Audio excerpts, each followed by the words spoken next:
Ahora vamos a entrevistar a un especialista para que nos hable de este tema y de otros. La reunión de la CGT, analista político Pedro Bernengo, que está en comunicación con nosotros. Bueno. Aquí estoy con Carlos Campolongo, Natalia Marquía y mi nombre. ¿Cómo le va? Todo bien, ¿cómo va, Carlos? ¿Todo bien? ¿Cómo va? Hola, Pablo.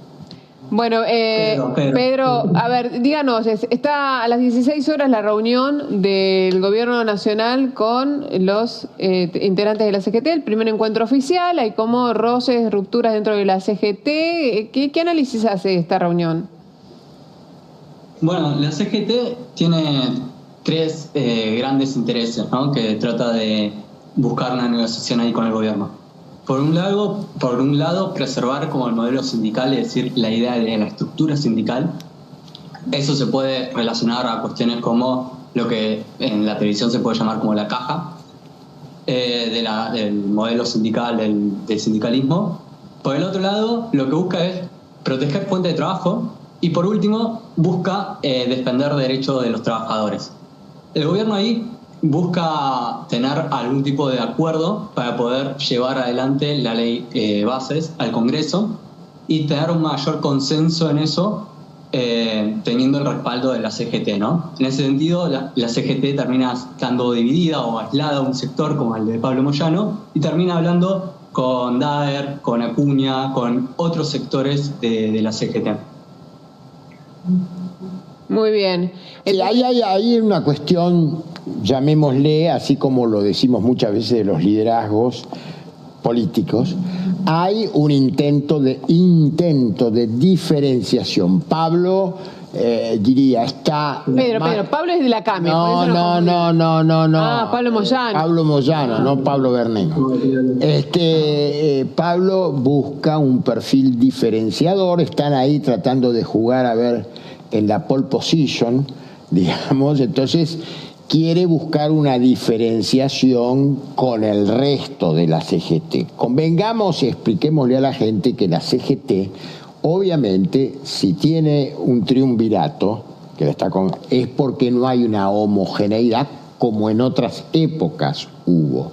Entonces, a mí me da la impresión que además, como él está, digamos, con un semblante más radicalizado que muchos otros integrantes de la Confederación General del Trabajo, creo que esto es que él no tenía que ir al dentista, creo que decidió diferenciarse desde el punto de vista de las imágenes. Sí, es muy infantil decir que tenía que ir al dentista. No, esto lo inventé yo, lo del dentista no lo dijo él. Va a estar negociando dos puntos principales. Por un lado, la ultraactividad con el gobierno, que eso es la idea que no quede en la ley bases, que eso es un principio de la legislatura, ¿no?, del trabajo, que es básicamente que el convenio que se firmó antes se mantengan más allá de y que no se retroactive a la ley de trabajo como principios básicos del derecho al trabajo. Y por el otro, la cuota solidaria. La cuota solidaria hace referencia a ver si lo que los trabajadores explícitamente conceden al sindicalista, al gremio, la plata o no. Entonces, el gobierno con el DNU que mandó en diciembre, que hoy no tiene efecto porque fue en la Cámara Laboral fue declarado inconstitucional ese capítulo, el capítulo laboral, no está activo ese DNU. Pero bueno, ese DNU fue, la cabeza de ese DNU del gobierno fue Sturzenegger, ¿no? Que Sturzenegger venía escribiendo ya en Perfil y en otros medios, o ya tenía esta idea de que básicamente había que combatir y sacarle las cajas y sacarle el poder económico a los sindicalistas para que sea más fácil derribarlo después. ¿Por qué? Porque lo que piensa Sturzenegger es que básicamente ahora Milei tiene un apoyo alto o importante de un sector importante de la sociedad. Estamos hablando más o menos 40% dependiendo de las encuestas, ¿no?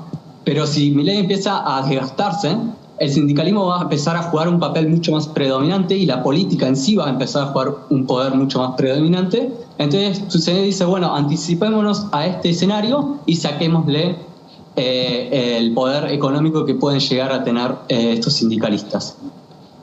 ahí hay otra cuestión. Por otro lado, el gobierno tiene como una aspiración muy fuerte en lo que fue el gobierno de Menem. El gobierno de Menem, a pesar de haber hecho muchas reformas pro mercado, como es el que intenta hacer este gobierno, terminó negociando de una manera muy contundente y muy explícita con los sindicalistas. Entonces dicen, bueno, todos podemos, en cierta forma, o este es el alma que tiene Guillermo Francos, de decir básicamente, lleguemos a un acuerdo con el sindicalista, estos 2 puntos no los pongamos en la ley base, sigamos con las reformas laborales. Sí, convengamos que en la época de Menem no todos tuvieron esa conducta, hubo distintas etapas. Hubo una primera división con un congreso que se llevó a cabo en el Teatro General San Martín, donde hubo enfrentamientos, pero después surgieron grupos que, si bien no rompieron absolutamente, sí estaban distantes, como por ejemplo, y eran más combativos, como los 25.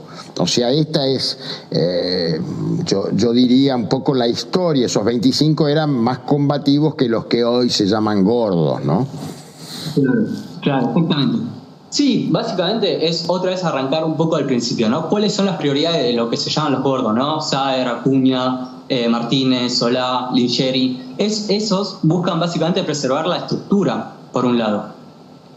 Por el otro lado, defender las fuentes de trabajo y, por último, de los derechos de los trabajadores. Es decir, la principal prioridad de este grupo es básicamente mantengamos por ahora esta cuota solidaria que nos termina dando beneficios económicos y no combatamos al gobierno si no va por esa línea, ¿no? El gobierno. Pero bueno, ahí hay 2 almas también del gobierno. Por un lado está el negociador Guillermo Francos, por el otro lado está Santiago Caputo, que básicamente Santiago Caputo, que es el asesor comunicacional del gobierno, tiene otra visión, ¿no? Es el que supuestamente es el guardián de la doctrina libertaria, que básicamente vamos todo contra la casta, y contra la casta podría llegar a ser incluso los sindicalistas, ¿no? Hay que ver cuál de esas 2 visiones predomina dentro de Milei. Bueno, veremos entonces a partir de las 16 cómo se va desarrollando esta reunión y qué es lo que dicen a la salida, qué es lo que consensúan adentro, ¿no? Porque muchas cosas de las que se dicen adentro después no se informan a la prensa, ¿no? Sino que se guardan ahí adentro. Muchas gracias, Pedro, por este contacto. Muchas gracias. No, muchas gracias a ustedes. Nos vemos.